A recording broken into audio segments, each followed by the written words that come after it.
started. Welcome everybody to Mastering Sales with Brent Gove, and I'm your host today. And we are going to be talking about how to get sellers to list. I think if you go on a listing appointment, how does it feel when you walk out of there with a signed listing agreement, walking back to your car, driving back to your office or back to your home office or meeting a friend for lunch or dinner, and you got a signed listing agreement for $750,000 or $2.9 million, or maybe it's a big one for 5 or 10 million. It feels way better than, hey, well, think about it. We'll call you. We're going to interview Coldwell Banker, Remax, Century 21, Sotheby's. And we got a few more brokerages to talk to, and we'll let you know how you did. That does not feel good. So we're going to talk about how to take some of the guesswork out of it. So here we go, and I am excited to do this. By the way, Tahoe Tony, I'm going to call on you during this presentation to share with us how you get signed listing agreements up in Incline Village. Mark, I'm going to, Verzel, if I said your last name right, I'm sorry, Mark, I probably messed that up, but I'm going to call on you. You sell a ton of real estate. I want to hear a tip from you on how you get a signed listing agreement. And Coach Jeff, my last person will be Coach Jeff Sutherland. He's a star coach for EXP. Jeff, we're going to ask you how you get a signed listing agreement. So stay tuned. But how to get sellers to list, here we go. How to, i.e. sign the listing agreement. So let's rock and roll. Let's do this thing. And here we go. So make sure my mic is on. Yeah, we're good. Okay, so listing appointments are kind of like a dance. There's a flow, there's a purpose. And great listing agents are a bit like, Fred Astaire. Think of a great dancer, maybe a salsa dancer, and they're just flying all over the dance floor and waltz. There's a fluidity to it. And in a dance, typically, if there's two people dancing, someone's got to lead. So let me ask you a question. Who's leading when you go on a listing appointment? Is the seller leading you around the house? Is the seller in control? It happens all the time to rookies. Rookie agents get led by the seller. The seller says, come on in, sit down. So what's my home worth? And like, blah, they start pulling out paperwork and shoving papers across the couch. By the way, never sit at the couch. Always sit at a dining room table. I prefer the breakfast table. I like to say, hey, do you have a cup of coffee by chance? I want them to have a cup of coffee. I want to have a cup of coffee. These are just two friends talking business at the kitchen table. I like them relaxed. I personally have a dining room table. I'm in it right now, and we never eat at the dining room table, like never. We eat at the island or at the kitchen table. That's where we eat. That's where we're most comfortable. So as a leader, that's how I lead them in the process. So again, it's a writer process. If you're a rookie, they'll like, sit down, tell me what my home's worth. What did you find out? And you're like, it's worth $750,000. Like, are you new to real estate? Do you even know about Prairie City? Like, you're new, aren't you? That's how it goes when you're new. So here is the process that you want to go through. By the way, if you've been going on listing appointments and you're losing, stop. The definition of madness is doing the same thing again and again, expecting a different result. I want you to bring Jeff Sutherland with you, Mark, Tahoe Tony, maybe Kim, maybe Jack Sy. Bring a pro with you. Well, I'm not on their team. So what? Bring someone from your brokerage with you on that appointment and go, I'll split it 50-50. And then watch a pro nail a listing. You don't get that $1 million listing. How much money did you lose? $30,000. Well, but if I bring with me, I lose half. Look, if you didn't get the listing, what's 100% of nothing? Nothing. What are you learning? Nothing. Not only did you earn nothing, you learn nothing. In fact, you're repeating stupid. So what I need you to do is look around at your brokerage. So whether you're at Remax or Keller Williams or EXP or Sotheby's or Berkshire, you're an independent, bring the best, baddest superstar woman or man or phenomenal broker with you, and shut your mouth and go, Jill, meet Tahoe Tony. He's the best agent in the area. He's my partner. He's your partner today. You may not be on Tahoe Tony's team. You may not be on Jack Sy's team or Kim Renshaw's team, but today, Jeff Sutherland is my partner. So whoever's there with you, they're your partner. And you tell them, Drew Johnston, I'm going to bring you with me. You do the listing appointment. You get 50, I get 50. This is how this works. It's not a referral fee. We're going to partner on this $1 million listing, on this $500,000 listing. Hey, if you don't want it, I'll call Coach Sutherland. He'll probably go with me. And then we're going to split it 50-50. My contribution to this is I'm laying a golden opportunity in your foot, in your way. The reason you're getting half of this $30,000 check, 15 grand, is because I have faith that you can land it better than me. And so now you're going to get $15,000 and you're going to learn. You're going to get $15,000. You're going to learn. You guys with me? And you don't have to do it all the time. Just do it 2, 3, 4, 5 times so you can emulate, so you can copy, so you can duplicate, emulate, duplicate. But you're going by yourself as a new agent and you're choking, and you're missing. I used to go on listing after listing. I get them sometimes and lose 2 or 3 in a row, and it's painful. How about just become good at what you do quickly by watching a pro? Don't say a word. Watch their if they zig, you zag. If they bob, you weave. You'll watch them handle the seller. Trust that they know what they're doing. Like, oh, I know the answer. Don't give the answer. That may not be time to give the answer. There may be a reason there. If they're good, remember, they're Fred Astaire. They're doing the samba, baby. They're doing the waltz. They know what they're doing. Trust them. You cannot learn if your tongue is moving. You got 2 ears, listen. 2 eyes, observe. And then take it in. And you'll become powerful quickly. I wish I had done this. No one told me this. I just went and sucked and sucked and sucked. And I did the slow and painful way. You can get there that way too. I did too. I became a listing agent in a decade. Woohoo! Overnight success. 10 years of pain. 10 years of like, why didn't I just grab a Mark? Why didn't I go get Bridget?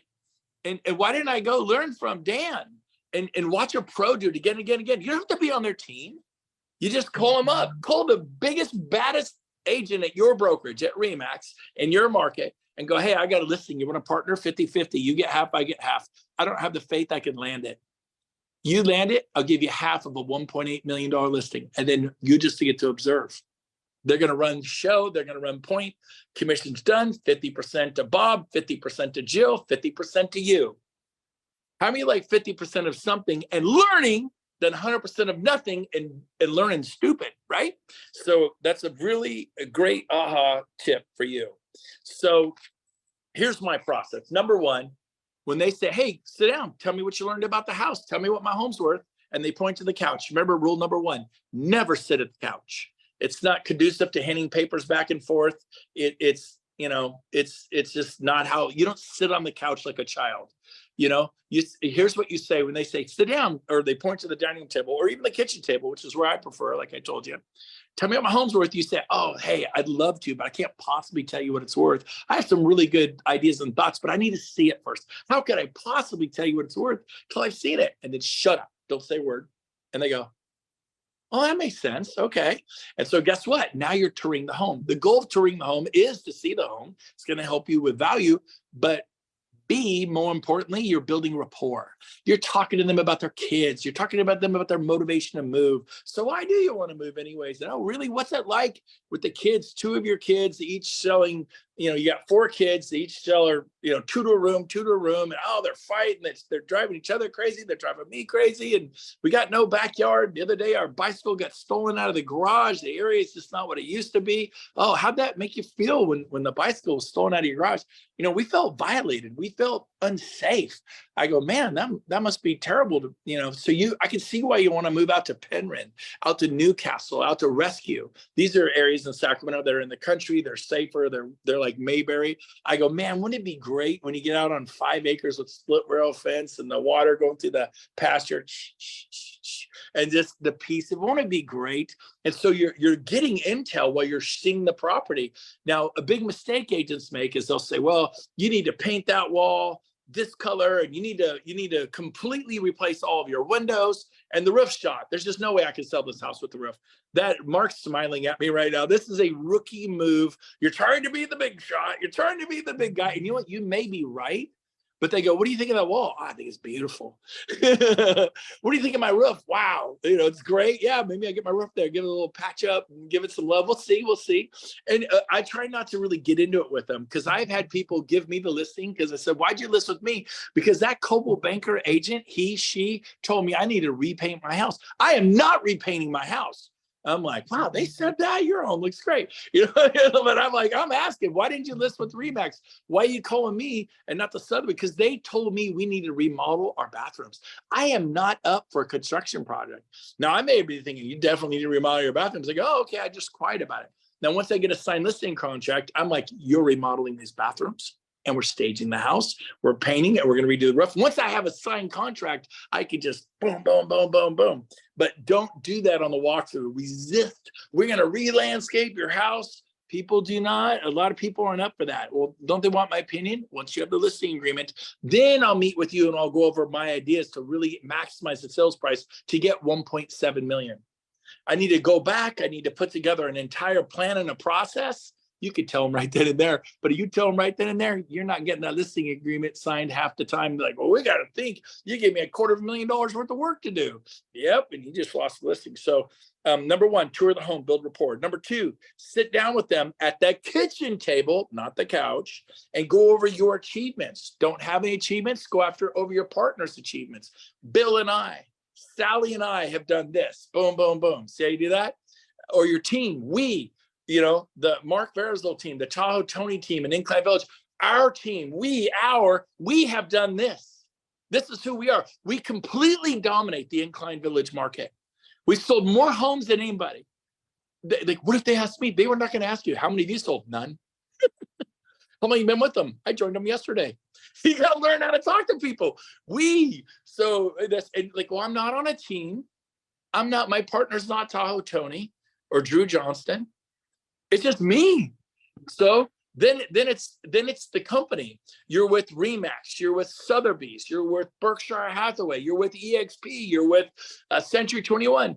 They go, locally, nobody sells more homes than Century 21.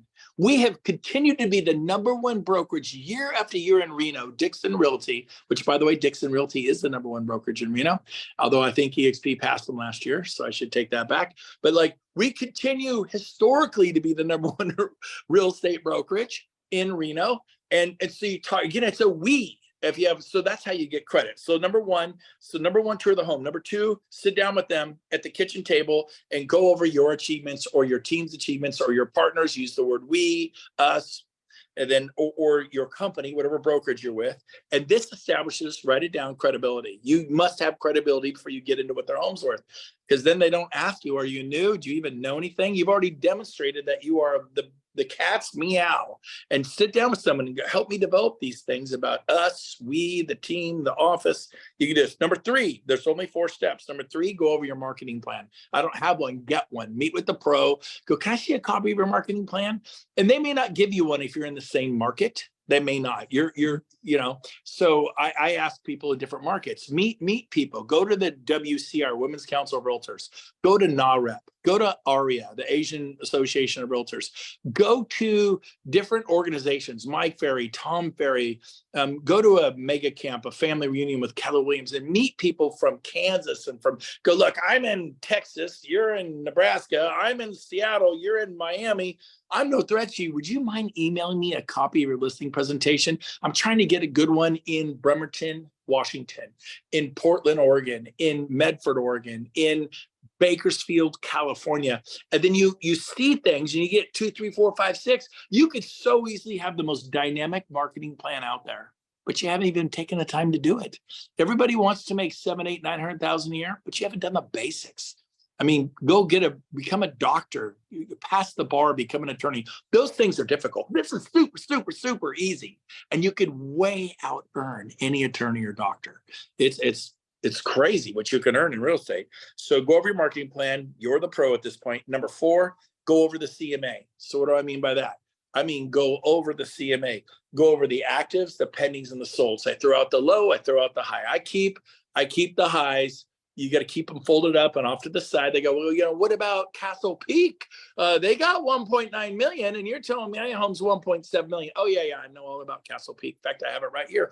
shit, it's all highlighted and ready to go because you're a pro, because you've been watching guys like me, guys like Tahoe Tony, guys like Mark Verzo. Mark, it's killing me. Am I saying your name right? Just wave at me. Did I say that right or did I mess it up? Tell me how to say your last close, name. Verzile. Verzile. I knew I was messing it up. I'm sorry. I just call you Mark, man. I'm sorry, Mark. Mark Verzile. But when you take a guy like that, he's up in Canada, and you take him with him, you watch him 2, 3, 4, 5 times, you give him 50% of $1 million listing, $2 million listing, he'll probably go with you and do it. But if you're smart, you got your mouth shut and you're observing and you are learning like a fiend. You're like inverting that learning curve and you become Mark Verzile in the marketplace. You can do this at any brokerage. So what you want to do is you go, yeah, and by the way, here it is. It has a 6-car garage. You have a 3-car garage. It was a full acre. You have a half acre. It had a view. We don't have a view. This is, if I gave this to an appraiser, they would laugh at me. This is called a non-comparable property. Yes, they got 200,000 more, and they should have. When you subtract everything for the view and the 6-car garage and the extra half acre, it's all the ones like you look, they're going 1.6 to 1.7. And you want to be like an attorney leading a jury to an irrefutable answer. Like there's only one conclusion, innocent, guilty, there's only one conclusion. What is this showing you? Here are the averages, here are the actives, here are the pennies, here are the solds. And you have it all in there. If stuff doesn't fit, research it. And I've called people like it wasn't nicer, it wasn't better, and they got 100,000 more for the house. I'm like, I don't get it. How'd you do it? I go, nobody. There's 9 sales at 1.7. You got 1.8, and yours look just like everyone else at 1.7. How'd you do it? I called the listing agent. Be a detective. And they go, oh, yeah. Funny one there. It was their kids. They moved in from wherever, Manhattan, the San Francisco Bay Area, LA, wherever people from they moved in from California, and mom and dad live on the next street. And I know we had a stupid high price, but they loved the home, and it backed up to their parents' house. And they're putting a gate in as we speak, and the kids can just go to grandma's and grandpa's through the back gate. And they're loaded. These people are from Manhattan, they're from San Francisco, they're from California. 100 grand to them was nothing. They way overpaid just to be next to their sister, next to their aunt and uncle, next to grandma and grandpa. And so I've had people tell me these things. I do my homework.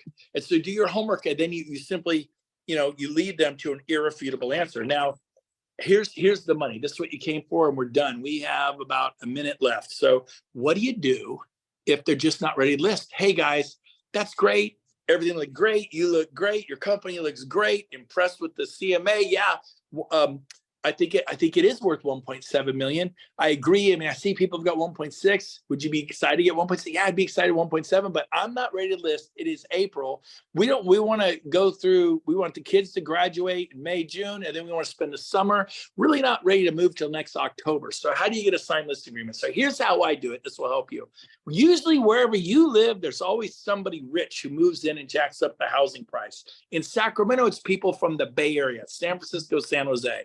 And on the East Coast, it's people coming from New York and Manhattan. They come down, New Jersey, the Hamptons with big money, and they move to Florida. They move south, and they pay crazy prices because they're used to high prices. So wherever those people in your market, I just say, look, I specialize in Bay Area buyers. And you know what they can get for 1.3 million? They go, what? I go, nothing. They can get nothing. So here's what I'm going to do. Here's what we're going to do. This is how a leader talks.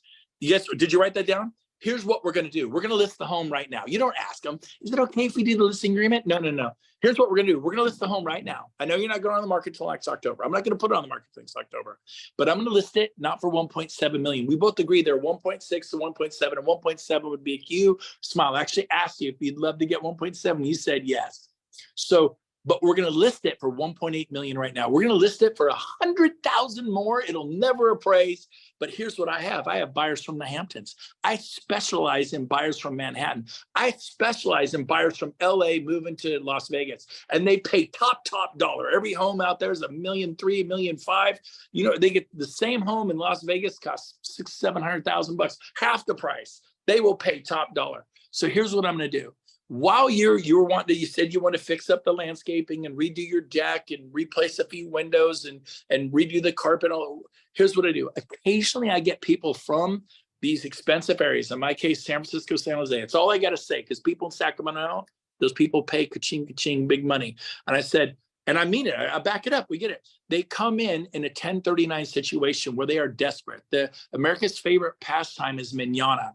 And so they put it off, and they got to spend money, and they got to spend it now. And I show them everything on the market. And by the way, do we have a lot on the market? No, we don't. Inventory is tight. And they get frustrated. They go, oh no. And so I'm going to keep your listing here as what's called a pocket listing. It literally will stay in my pocket. I will not put a sign in the yard. It will not go in the MLS. I'm the one who knows about it. I'm not going to market your home, but if someone's desperate and they're willing to pay cash, those 1031 guys usually pay cash. I don't need an appraisal. I'm going to say, well, I got one more. It doesn't come on the market till October. But usually the 1031 people don't need to move in for a year or two. So here's what we're going to do. They're going to pay 1.8 million cash. The price is non-negotiable. Everyone write that down. The price is non-negotiable, and it's as is. So I want you to write that down. They're going to pay you $100,000 more than your dream price, and they're not going to ask you to fix a thing. If they want your home, it's 1.8. And they go, how can you guarantee me it'll happen? I can. If they won't give us 1.8 with 0 repair requests, as is purchase 1.8, we won't sell the house. Well, Brent, if you find that buyer in May or June or July, again, we don't want to sell till October. Really, we don't want to even be done till November, December. We kind of want to be in Nashville, in Austin, Texas, in Boise, Idaho next January. I go, no problem. Here's what I'm doing. I'm going to sell it in May, June, or July, hopefully for $100,000 more than your dream price. And I'm going to set up an option for a rent back till next March, and you only pay for the time you need. So if you're ready to move in November, you move in November. If you need it till next January or February, I get you more. I'm going to get you all the way till April 1st of next year. Can you guarantee that? Yes, I can absolutely guarantee that, because either we get that or we don't sell. So of course I can guarantee you all cash, 1.8 million of rent back, because if they won't give it to us, we don't sell. We have what they want. We are in control. I'm your guy. I'm an expert at this. Let me help you. Let me ask you a question. If I could put 1.8 million cash in your bank account in May or June, and you didn't have to redo the carpet, repaint the house, fix the deck, redo a few windows, and then go through all that process, and then you're done, and then you got an option to stay till next April 1st, and you may move out, and again, in February, January, December, November, and you just give a 2-week notice. Hey, we're out in 2 weeks, little 15-day notice. What do you say that we list it right now, 1.8? Let me see what I can do for you. And then manage the expectation. I might show it once or twice, but I will be showing it to a desperate cash buyer from LA, from San Francisco. And shut up. Don't say another word and just be quiet. And they'll look at each other and go, heck yeah, 1.8. So here's the best part. You write 1.8, you get the contract right in front of you, 1.8 million. And then you put 2.5, because you're not going to give out. You're going to get 3.5 on 1.8. 2.5. I just write it right in front of them. 2.5. And I go, this is what the other brokerage gets. And I need you to initial here and the initial. I turn the page. Initial here. Sign here. Date it. Okay, good. Congratulations. You're listed. I list that thing in about 15 seconds. You don't read everything? No. Rookies read stuff. If they have a question, they will ask you. They will not ask you boo. You start reading it, they will ask you, explain liquidated damages. What does arbitration mean? What is the what's this thing? Equality. And I mean, you got to sell to everybody. You can't worry. They can read it. We do it. And I just fill that thing out so quick. And usually there's no dates on it. And go, can I have a copy? I go, no, I got to put all the address across the top and fill in the dates. I can't give you a copy till it's complete. I'll finish at the office and email it to you. Oh, okay. You give them a copy of something without dates or the address, you have an incomplete contract. It's worth nothing. So don't you dare give them a copy. Well, I want a copy. I'm not comfortable. Okay, then I'm going to sit here for the next 30 or 40 minutes and fill this out. And you sit there. But you will get a signed listing agreement again and again and again. Do not put a sign in the yard. Do not market that house. It is exactly what I said, a pocket listing. And then when you go to put if you don't sell it, when you go to put it, now it's locked down for you till next October. And by the way, I signed a listing agreement from April to next March. Now you get it locked down for like 10 months. And then when you do go to put it on the market in October, you redo the value in September. Yeah, now it's still 1.7. We didn't sell it. So you go, let's do a new listing agreement real quick. And we got to adjust the price to 1.7. We agreed. Then I redo it at 1.7 real quick. Didn't even know it's happening. Just boom, boom, boom. We're going to go with 1.7. The 1.8 was hopeful it didn't happen. And then you sign it at 1.7. You're not stuck at 1.8. You told them, if I get this buyer, it's going to be desperate. There's no guarantee it'll happen, but I'm telling you, it's happened many times. And I'm going to work my tail off to make that happen. Would it be worth it to you? Like, yeah, let's do it. Make sense to everybody? Okay, so real quick, I told a few people I would give them, I would just want to hear 60 seconds. If there's anything you want to add to it. Tony sells in Incline Village. The homes there started $1 million and go to $30 million.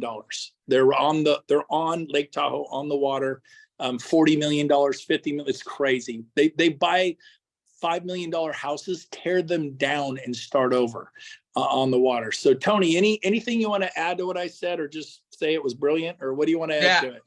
That was incredibly brilliant, Brent. Thank you. I learned a lot. I always learn so much from you. A couple things I like to do in the luxury market is I send out a pre-listing package. That's a little bit about me. I get some pictures of the house, stats, blah, blah, blah. But I have a questionnaire in there, and I ask them some questions, rated on 1 to 5. What's most important to you? Communication, selling your house quickly, getting a maximum price. So when I go in a listing appointment, if they don't fill that out, I know they're not that serious and I got to work harder. If they do fill it out, I have a very good idea of how to present my listing presentation. Because some people just want to get 80% of their asking price and get out really quickly. And some people want to get maximum price. They're willing to wait 6 months. I don't know that going in. I'm going to have a completely different program. So I always do that listing, like 5 to 10 questions. Some people, they want communication. Some people, they want, I want to be able to get out of the listing thing if something goes wrong, whatever. So you figure that all out beforehand. And then what you did was great. I always do that. I always walk the house first, build up the rapport. It's great. And then I love what you just said about the pocket listing and all that. That's great. I'm going to add that to my repertoire. One thing, a lot of times you're competing with other agents, right? So like, okay, this is great. We love you, Tahoe Tony. We've got 2 other agents we want to talk to. And you say, I totally understand. It's great to, check out all the competition, but let's do this, because every agent in this town is going to have the exact same listing agreement. So why don't we sit down and go over this listing agreement, and let me talk to you about the terms, because every agent's going to go over this. You're going to have to do this at some point. And then you start going over the listing presentation. I learned this from Aaron Taylor, the real estate guy out of Las Vegas. And by the time you're done with that listing presentation, like, let's just sign it, let's go, right? Or you get it all filled out and say, look, I'll come back tomorrow morning, or we can sign this and we'll leave it here and I'll come back tomorrow morning and pick it up. And 90% of the time they're like, okay, this is fine. Let's just accept it. So at the end of everything, like what you just said, if they're willing to sell right away, get them to go fill out the listing appointment or the agreement, because they're going to have to do that no matter what. And you tell them, you're going to have to do this with every agent you talk to. So let's go over it now. And most of the time, like, let's just sign it. We love Tony. And it works. Love it. Tony, thank you. Genius, baby. Thank you. I need you to deliver for us. Coach Jeff Sutherland, you're next. Any advice, tips you can add to this discussion? Brent, you're a rock star. This is what I'll add. Okay. So I have a structured sales process that I learned way back, because I've been doing this 23 years. And this is when I was a VP of sales for a national home builder. So this is what I do. I build rapport. I do needs analysis, demonstration. Okay. And needs analysis, by the way, is one of the things that salespeople forget to do the most, which is ask questions. The prospect, the client needs to be heard. They have to know that you actually are hearing their issues, because you're there to solve problems. They have problems. You're there to solve their problems. So rapport, needs analysis, then demonstration is demonstrating your value, your marketing plan, understanding, making sure they know that you understand the CMA and you know that area as good as they do or better. So you're showing immense value there. Then I close them. And if they have objections, I overcome their objections using AEIOU. I acknowledge the objection. I show empathy. I isolate the objection. AEIOU, or I give them options, and then I show urgency, and then I close them, and I get the deal signed. And I've got like a 95% conversion rate on my listings. One other thing I'll add, Brent, is I have this one page on my listing presentation, or one thought that I share. I talk about carload. What does a fiduciary agent mean? Carload: confidentiality, accounting skills, reliability, loyalty, obedience, advocacy, and disclosure. And when I share with that, put that in the chat. I like that. That's a good carload. Yeah, it's good. And stories sell and stories bond people. So, I've sold thousands of houses, so I can share stories of things that have happened in the past, and they go, oh my gosh, immense value. And I tell them how I will take care of them. And so people absolutely love that. And so, yeah, Love it. there you go. Yeah. Phenomenal. Jeff, didn't you used to be a pastor? You are a pastor, or? Yeah, I'm a part-time pastor. I do that on Thursdays. I love. Oh, hey man, if anybody needs to talk to Jeff about stuff, I'm volunteering him right now. He's our pastor on call. He's a heart. Got a heart for people, man. You're awesome, Jeff. Thanks, brother. And I love what you said. It was great. So imagine you had Tony with you on a listing appointment 2, 3, 4, 5 times. You had Jeff with you on a listing appointment 2, 3, 4, 5 times. Or you had this beast. I hope he's still here. Mark Berzile. Mark, You got it.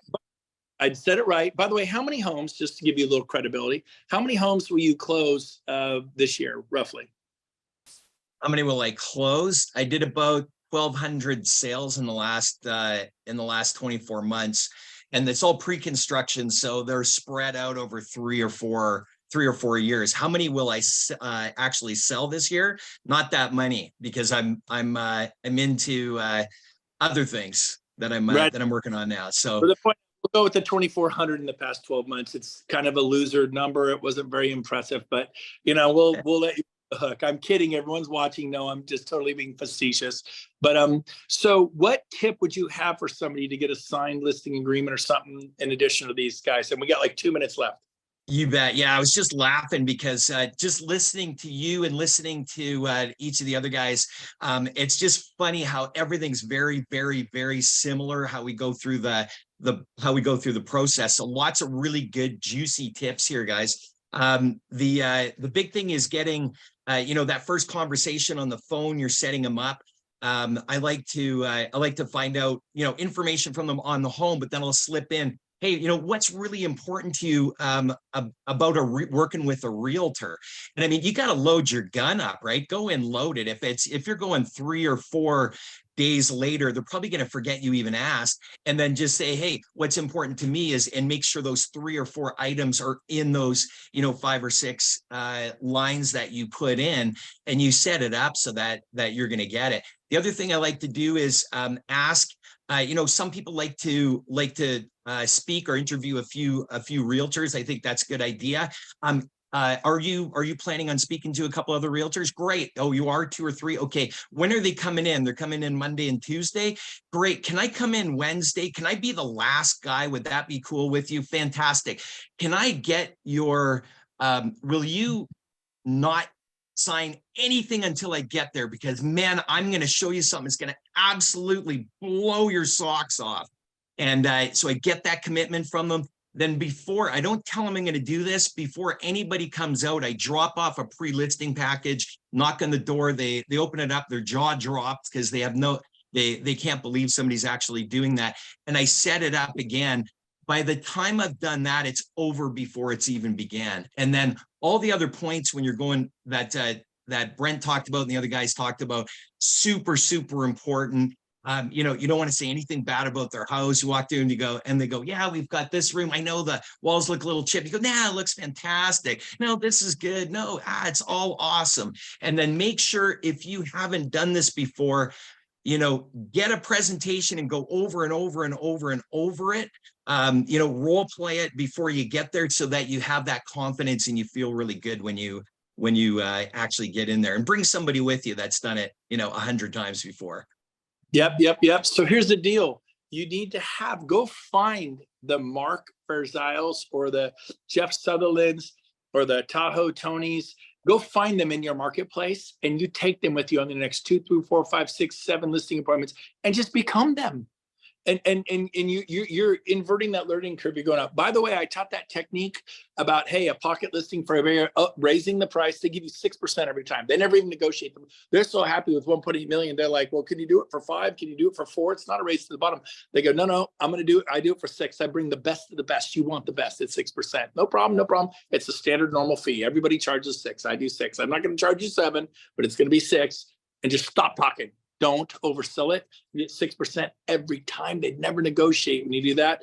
By the way, I gave this to a woman who had lost 2 or 3 in a row. She got the next 10 listings in a row using the pocket listing technique. And she had 10 pocket listings that were not in the MLS. She double ended like 4 or 5 of them. She had her own MLS. She killed it. Yeah. How would you like to have all this inventory in Tahoe or Scottsdale or Canada that's just for you? It's literally for nobody else. And you can double end them. Nobody even knows they exist. And so it's really cool. So great job, Jeff, Mark, Tony. Next time I'll have to get some ladies in here. I realized I picked all men. Very bad on my part. So next week, ladies, get ready. I'm going to ask you to step up. Hope this was good. We'll see you next week at 5:10 Eastern, 2:10 Pacific. Have a great day, everyone. Thanks for being on the show. Bye for now.